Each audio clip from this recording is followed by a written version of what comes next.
Welcome to Midnight Pages, a quiet place where timeless literature gently guides you into restful sleep at the close of your day. Before the story begins, close your eyes. Picture a young woman walking through the mist of a quiet English valley. She is poor but proud, tired but graceful, and she carries, unknowingly, the weight of a name that will ruin her. Her name is Tess, and she has done nothing wrong, except to be beautiful, honest, and born into a world that forgives men for sins, but punishes women for surviving them. This is not simply a love story, it is a warning, a mirror, a quiet scream against the polite cruelty of Victorian morality. Tess Durbeyfield was born into the wrong century, into a time when purity was not a feeling, but a label.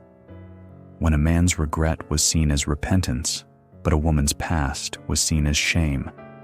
She will fall in love. She will be loved in return, but only until truth enters the room.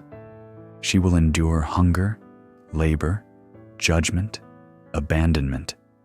She will face the man who destroyed her and the man who could not love her through her wounds. And when she finally breaks free, it will not be by forgiveness, but by a quiet, irreversible act of rebellion. Tonight, we follow her, not to change what happened, but to remember it. Because Tess's story was written in blood and silence, and far too many like hers were never written at all. Tess, Part 1. Her only fault was beauty. Tess Durbeyfield was not meant for tragedy. She was born with eyes full of wonder, lips that rarely complained, and a spirit quietly aligned with nature itself. Her village, Marlott, lay tucked in a green cradle of the English countryside, where the air tasted of hay, and the church bell marked time more faithfully than any clock.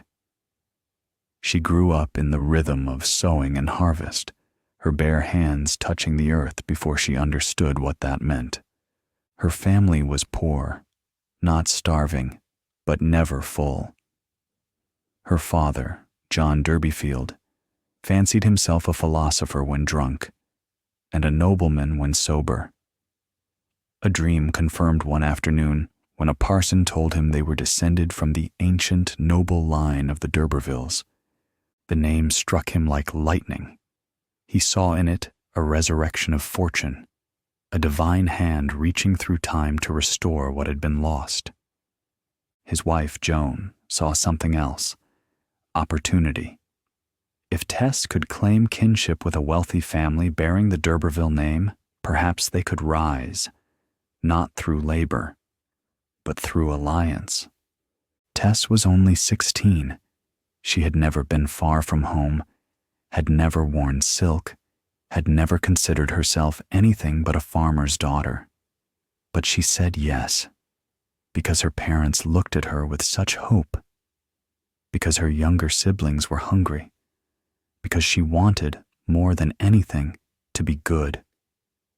She arrived at the grand estate of the so-called D'Urbervilles, unaware that the family within had no true claim to the name. They were newly rich, recently powerful, and entirely indifferent to the line of blood that had once earned the title. And there was Alec D'Urberville. He was charming in the way men often are when they've never needed to learn humility. He called her "my pretty cousin," even though they were no cousins at all. He gave her strawberries, roses, a job among the fowls. He offered help with one hand and pressure with the other. Tess felt uneasy around him. She avoided his gaze, tried to shrink her presence, but he saw her hesitation as a game. Her days were long, her clothes smelled of feathers and dust. Her hands blistered from work she hadn't known existed. And every evening, Alec would appear. She tried to quit, but her mother sent her back. "A man like that," Joan said, "might marry a girl like you." Tess didn't want marriage. She wanted safety. But safety would not come. One evening, Alec offered to escort her home by horse. She hesitated, but her refusal was brushed aside. They rode into the woods, where shadows lengthened like claws. A fog had settled. The trees leaned in. The road twisted. Alec took a shortcut. The horse began to climb a narrow path into the heath. Tess protested. He laughed. Soon they were lost. He said they would rest. He laid down a cloak. She stood, confused, afraid. What happened next was never fully spoken of. But it began with coaxing and ended with silence. She awoke in the morning with her dress soiled, her dignity shattered. Birds sang as if nothing had happened. The sun rose too brightly. She left the woods alone, and no one asked her what had happened. Not Alec, not her mother, not the villagers, because they already believed they knew. She was no longer pure, no longer worthy, no longer Tess as they had imagined her. She returned home. She withdrew into herself. She tried to work, to contribute, but her eyes had changed. Then came the child. Small, delicate, born in shame, but never in sin. He lived only a few weeks. Tess named him Sorrow. When the local priest refused to baptize him, she did it herself. A few drops of water, a trembling voice, a desperate kind of grace. She buried him in the churchyard, without a headstone. Just a small cross she carved herself, and the memory of the life that was never allowed to begin. She told no one of Alec. She held her silence like armor. But at night, she would wake suddenly, gasping for breath. The memory was not just what had happened, but how no one had called it what it was. She had been taken, and the world saw her as the one to blame. And yet, Tess kept going. She took her sorrow, her shame, her silence, and walked back into the fields. There was no glory in her survival. No one praised her for her endurance. But she endured nonetheless. Because that's what women like Tess had always done. They endured. Tess, Part 2. The Judgment Called Love. The milk country was different. Cleaner air, gentler hills, and women whose laughter rose with the morning sun. Here, Tess hoped for something like rebirth. No one knew her name. No one whispered when she passed. And for the first time in months, she felt like she might belong somewhere again. It was here that she met Angel Clare. He was not like the others, younger than expected, quieter than most, and his eyes carried a thoughtful kind of stillness.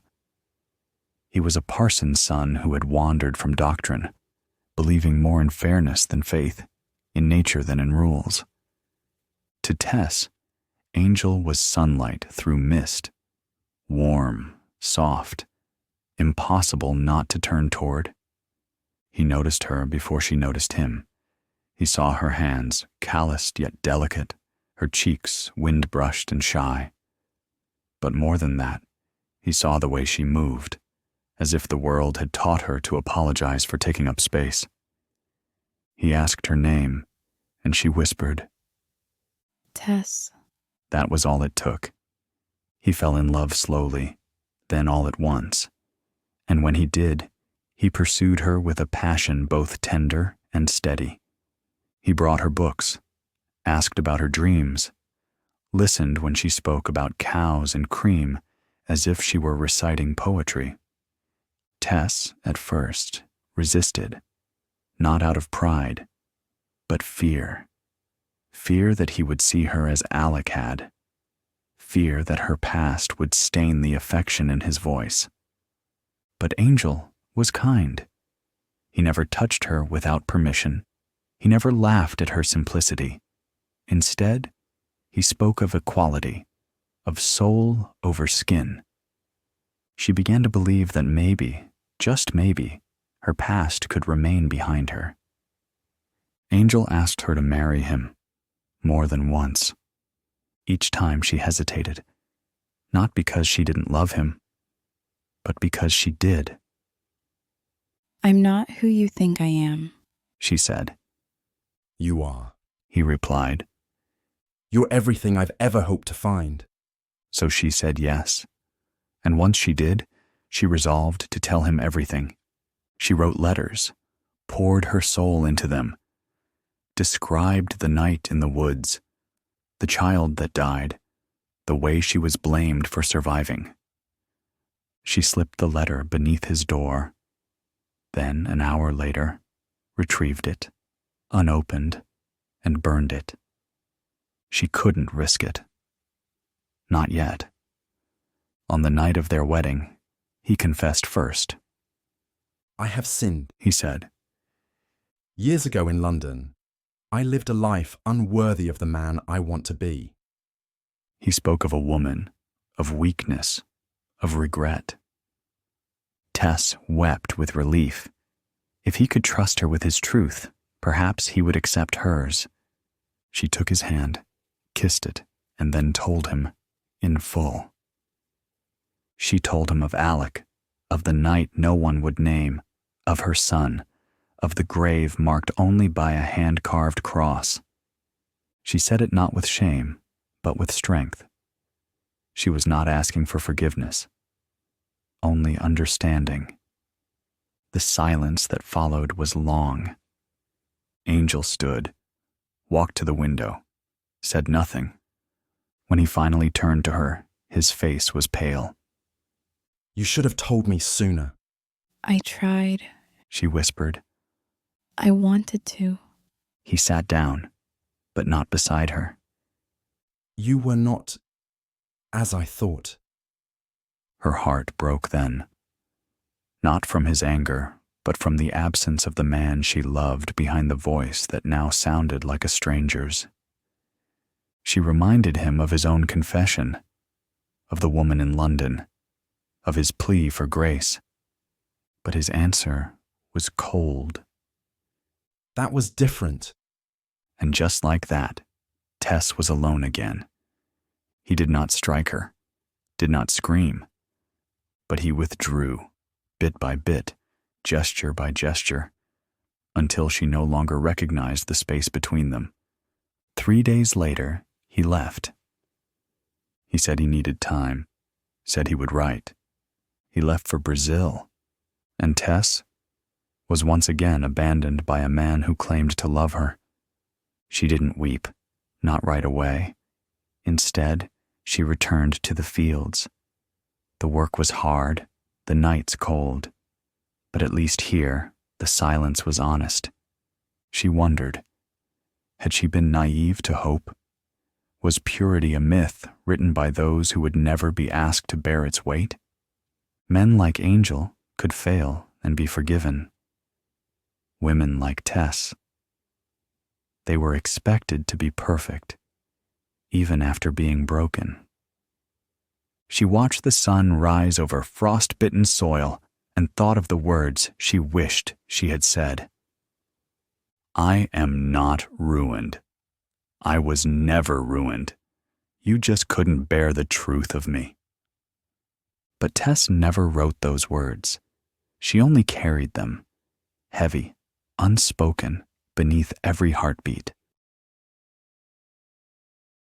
Tess, Part 3. Between Damnation and Peace. Tess worked where no one asked questions. Dairy farms, harvest fields, remote valleys. She followed the land and the seasons, moving with the quiet desperation of someone who could no longer afford hope. She aged in silence. Not in years. She was still young. But in the way she no longer lifted her eyes when someone spoke. No longer paused to listen to birdsong. Her beauty remained, but it wore the mask of sorrow. And then, one morning, She saw him again. Alec d'Urberville. He stood in the street like a ghost she had not summoned. He wore finer clothes now, spoke with the fluency of a practiced preacher. He told her he had changed, that the faith he once mocked had reformed him, that he had renounced sin and seen the light. But Tess saw only the same eyes, the same entitlement wrapped in new words. At first, she ignored him. Then she warned him. Then she begged him. But Alec was relentless. He followed her, spoke to her of forgiveness, of providence, of her need for protection, for redemption. He offered to support her family. He gave them food, rent, promises, and in return, he demanded her. She resisted. She tried to explain that her heart belonged to someone else, that she had once loved a man named Angel Clare, a man who had left, but who had seen her truly. Alex sneered at the name. "Where is he now?" he asked. "Was his love worth your starvation?" And Tess, so tired, so isolated, could not answer. She gave in, not from affection, but defeat. Alec became her keeper. He gave her a home, food, status, and in exchange, he took what little freedom she had left. To the world, it looked like comfort. To Tess, it was another prison. She dressed in fine fabric, but her soul wore chains. Then, Angel returned. Weary from Brazil, broken in ways she would never fully understand, he came back to ask for her forgiveness. He went to Marlet, then to the dairy, then to the fields, and finally, he found her in the seaside town of Sanborn. When she saw him, Tess did not smile. She did not speak. She simply stared. Then, after a long silence, Too late, she said, I am not yours now. He is upstairs, sleeping. Angel's face went pale, not from judgment, but from loss. Tess stood in the hallway, wrapped in a shawl, looking older than her years. I waited for you. She whispered. I prayed for you, but you left me when I needed you most. Angel reached for her hand. She pulled away. I gave up. She said. Now I am his. That night, Tess did not sleep. She stared at the ceiling, listening to Alec's breathing. She thought of Angel, of the boyish certainty in his voice when he had said, "You are everything I hoped for." She thought of the letter she had burned, of the child buried in secret, of the night in the woods. And she thought, I have nothing left to lose. At dawn, Angel waited beneath the trees outside the house. He did not expect to see her again. Then the door opened. Tess stepped out, her face calm, her hands bloodied. He's dead, she said. I killed him. I was not yours, but now I am. If you'll have me. Angel stared at her, unsure if he had misheard. She looked serene, more serene than she had ever looked before. They fled together, through forests, along rivers, across meadows. For a week, they lived as though nothing had happened. They slept in abandoned chapels. They walked barefoot across fields. They watched the stars. Tess spoke little. Angel held her hand. He no longer asked questions. It was peace, not earned, but stolen. And for a moment, it was enough. But peace is never long in a world that punishes the wrong people. One morning, soldiers found them. Tess did not run. She turned to Angel and kissed him. It's all right, she said. I'm ready. She was tried, convicted, sentenced. The newspapers called her beautiful. They always did. Angel visited her once, in the prison. She wore white. She spoke gently. Don't grieve. She told him. I had no right to be happy, but with you, in those last days, I was. And then, one summer morning, a black flag rose above the prison tower. It was over. Tess Derbyfield was gone. Not because she was evil, not because she was dangerous, but because she had the misfortune to be born female, poor, and beautiful. She was failed by justice, by religion, by love, but not by courage. Because in the end, Tess chose not to be silent, not to bow. She chose, in the only way left to her, freedom. Closing. Thank you for spending this quiet hour with us on Midnight Pages. Tonight, we walked beside Tess, a woman not defined by her mistakes, but by the world's refusal to forgive her for surviving. She was judged not for what she did, but for what was done to her. She was loved, but only on the condition that she remained untouched. And when she no longer met that standard, love vanished. Tess showed us a truth many fear to face, that purity is not a state of the body, but a condition of the soul, and that society's measure of a woman's worth, often written in silence, often enforced through shame, can be the cruelest judge of all. She lived in a world where men confessed and were forgiven, but women bore the weight of sins they never chose. So we ask, what does it mean to be pure? Who gets to decide which pasts are redeemable? And how many Tesses have walked this world, loved too late, understood too late, and mourned only after they are gone? Tess Derbyfield's story is not just a tragedy. It is a mirror held up to a world that still hasn't answered her. Thank you, as always, for being with us. Here at Midnight Pages, the story continues, even after the final sentence fades.